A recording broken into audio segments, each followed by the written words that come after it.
Yeah. He's back. You ever watch a Chris Brown video? It takes him like 5 minutes to walk to like right there, and he just. What surprised me the most about Houston is its diversity. It's just as diverse as New York, but with that southern hospitality. In the late 70s, Vietnamese refugees made their way over to Houston. That they've brought their religion, their culture, and their food to make Houston their home. I think this is the largest concentration of century-old eggs in America right there. White fungus urchin. I don't even, what? The gills, everything in there. It's like fresh still.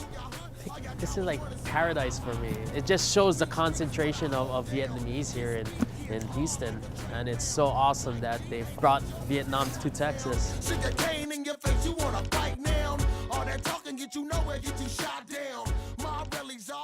Crawfish, blue crab. We're in the heart of Chinatown, about to eat some Vietnamese Cajun food. We're gonna go to Cajun Kitchen. These guys have seamlessly put those two delicious flavors together, and we're gonna taste some today.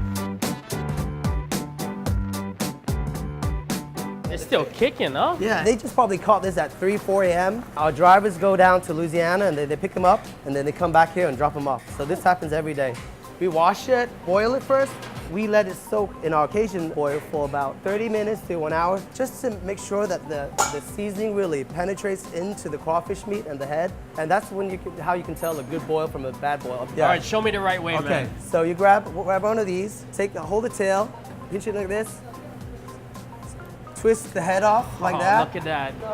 You can taste the spice right off the bat. Yeah, like the true Louisiana people, they take this and they just suck all the head fat out. Oh, I'm Filipino, so I know what to do with this, bro. Kind of lends itself because of the Cajun to have the French influence, like in Vietnamese cuisine. It kind of just came together. Yeah, Vietnamese cuisine, you know, when the French came, they brought the baguette and the butter. And they kind of blended in with their own. I mean, that's what we do around the restaurant too when we come up with new dishes. We think, hey, what do we like to eat that's, you know, American, you know, for example. What do we like to eat that's Mexican or that's Thai or whatever it is? And let's see if it works with our Vietnamese food.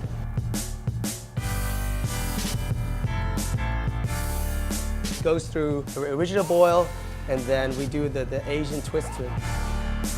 A ton of butter, a ton of garlic. You know, we get the sugar and all that caramelized around the crawfish. Lime, there's orange, tamarind, sugar, green onion, cayenne pepper.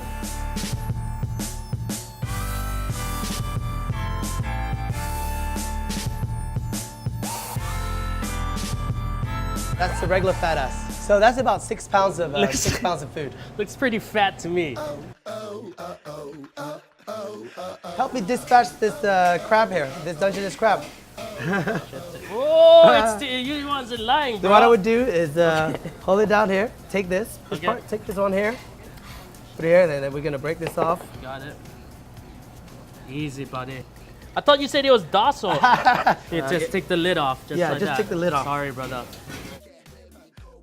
So growing up, you knew you was gonna be a chef? I worked for a public accounting firm and I worked for some oil companies. But it wasn't the thing that I wanted to do the rest of my life. I was cooking in the army back in Europe. And when this opportunity came up to get in the crawfish business, I was like, yeah, let's do it.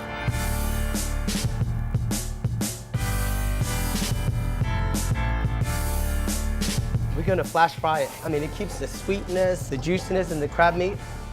And then we're going to stir fry it in our wok, in our tamarind sauce.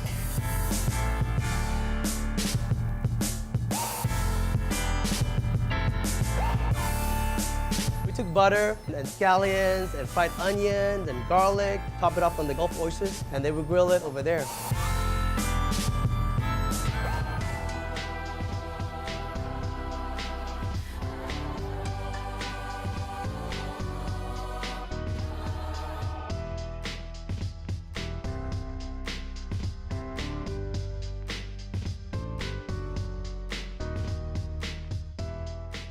Look at this spread, man. I'm excited. Some of the food is spicy. If you don't want to experience some pain, I suggest we put on some gloves. Okay. So the first wave of Vietnamese came in 1975. Yeah. What was that? With the fall of Saigon, the communists were moving into Saigon.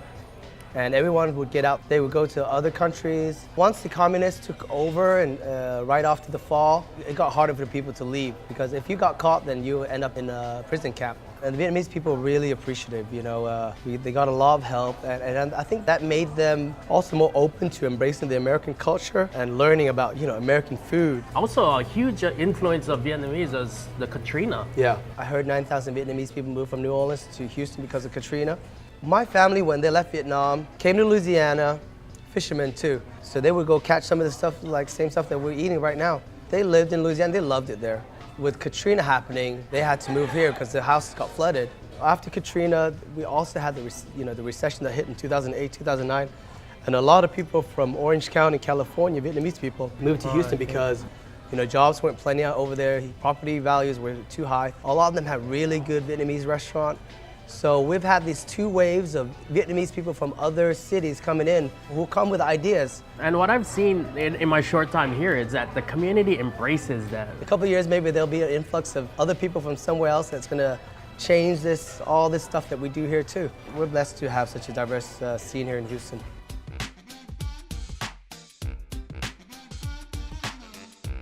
Secret kitchen special sauce. Look at that. Oh my goodness. The butter, the garlic, the seasonings. It's good. Hell yeah. Just want to drink that. Your parents come around into the restaurant? They do. Asian people, you know, it's all about family style. They take up the whole table, order a lot of different things. Very family-oriented way of eating. So this is the Gulf oysters. The Gulf oyster. Vietnamese grilled. So we got butter, scallions in there, garlic. The fried shallots, a little lemon juice on top of there.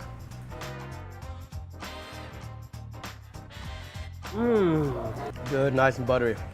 I've literally seen how fresh it is. The guy just came in. You just got your delivery in, straight onto the grill, man. A lot of Vietnamese people moved from Vietnam to the Gulf Coast. Fishing is what they knew how to do, and it's just been what they've been doing since, you know? So that's kind of like how Vietnamese people got into the whole, you know, the Asian thing. Asians are all about eating the freshest. If you ever toured through Vietnam, everything is still, you know, before right you there. eat something, it's right there. There's crab, there's shrimp, there might be a chicken that's still walking around, and they'll dispatch it right there in front of you. They'll bring it to your table. Hey, you like this chicken? Yes, I want that chicken. People think about Texas, people think about brisket and doing all of that, but people don't realize that it's right there on the Gulf. It's a port city. So not only do we get the freshest seafood from the Gulf Coast, but because it's a port city, we get ingredients from anywhere, from South America, from Asia, from Europe, you know. You see all kinds of produce and fish that some of the people haven't seen since they left Vietnam. You see the grocery aisle. Houston has the second largest Asian community in the United States outside of Orange County. We have a huge Indian, Pakistani community, a huge Middle Eastern community. It's made Houston grow into such a multi-dimensional food scene that it is today. Oh man, this is so good. So this is medium spicy. Let's try cray cray. Yeah, you're a brave man. Even I don't order the cray cray. I'm doing it for the gram, bro. Our highest level, the suicide, which has a ton of cayenne, but then we had to go a level above that and add a ton of habanero. So good luck, bro. It's already gone. We just gotta keep on eating. Just gotta keep on eating. Forget about the pain. It's usually even spicier than this. They knew you were a rookie, so maybe Come on. They knew I was a wuss, bro. Yeah. Now it's getting to me now.